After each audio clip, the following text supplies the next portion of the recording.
did is what a lot of us do. Jonah found himself in the belly of that great fish. And he begins to record it. He begins to say what David had to say when he was in trouble. He said, I found myself in a horrible pit, but the Lord heard me out of that pit. He began to cry to God. And I'm telling you that when you're going through a hard time, it's good to look at Job and it's good to look at Jonah. And Jonah was speaking the words of David, but I don't know if Jonah was really feeling those words. Because he said in the 2nd chapter, he said, the Lord has cast me out of his sight. Well, now Jonah was mistaken right there. Because the word of God tells us in the book of Psalms, number 139, whither shall I go from thy presence? Now you may feel like that God is not anywhere around you, but that's why we got to shout, oh Emmanuel. It means God with us. It means that God is very much present in my situation right now. God is Jehovah Shammah. And I'm here to tell you, you can't go too far to get away from God. It doesn't matter where you go. The psalmist says, if I made my bed in hell. In other words, you can go down and down and down. And it doesn't matter how low down and dirty you go. The psalmist said, if I made my bed in hell, if I messed up bad, if I plotted that thing and worked it out, the word says that God is right there. If I have sinned to the utmost parts of the earth, if I stretch my wings and try to fly away, the word says that my God is right there. It doesn't matter where I am. I can be up and I can be down, but my God is there.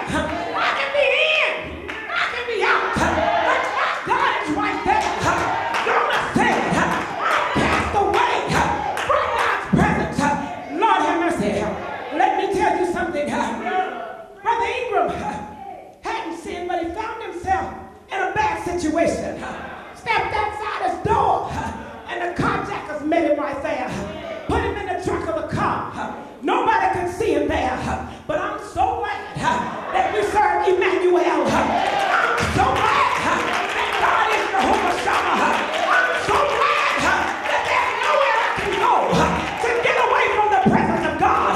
And it was the presence of God that kept him. It was the presence of God that the bullets didn't hit him. It was the presence of God that had somebody close by to hear him in the trunk and let him out. I'm so glad that there's nothing I can do that will separate me from God. What shall separate us from the love of God? Not height, nor depth, nor principalities, nor powers, spiritual wickedness. Nothing shall be able to separate us from the love of God. Somebody ought to say that. So Jonah got to pray, but he had it a little bit wrong. He said, I'm cast from your presence.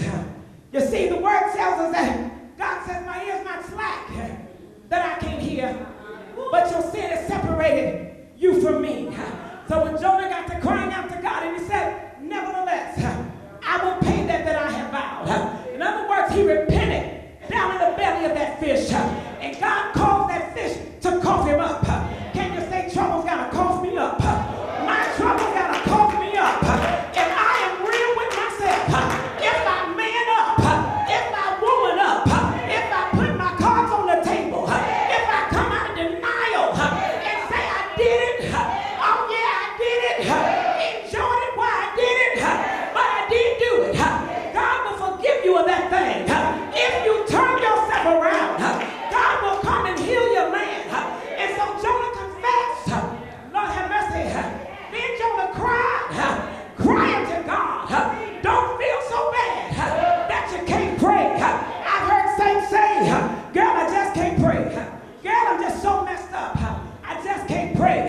If you can't say nothing else, the word tells us that the Holy Ghost is so intelligent that he can interpret the groans that cannot be uttered. So if I can't say a word, I'll just say, Lord have mercy. If I can't get my situation out, I'll just say, Lord have mercy. If I can't tell God all about it, too shame to describe it to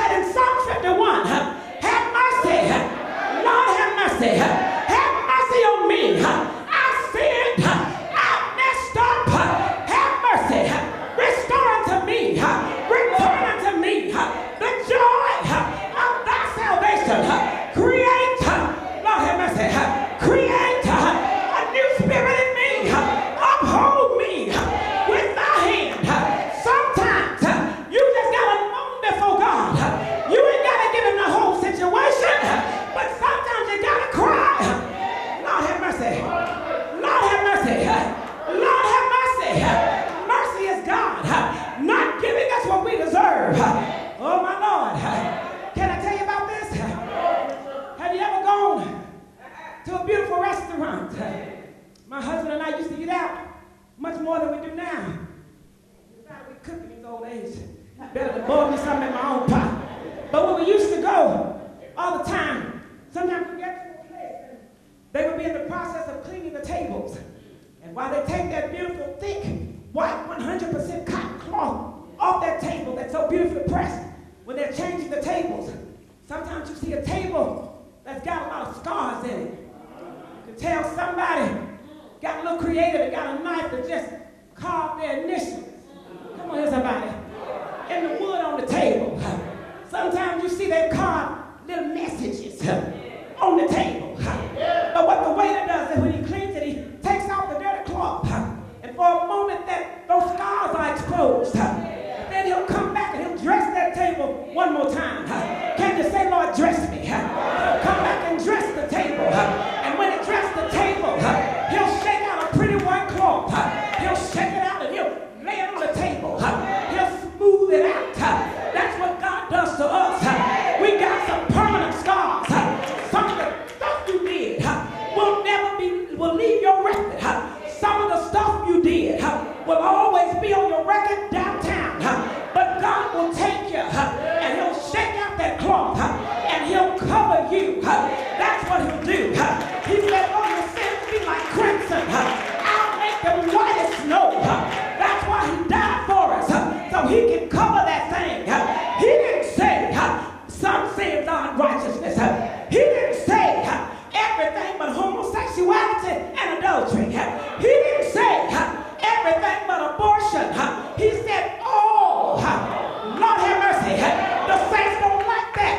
But he said, oh, I don't care what your affiliation is. I don't care what your preference is. All unrighteousness is sin.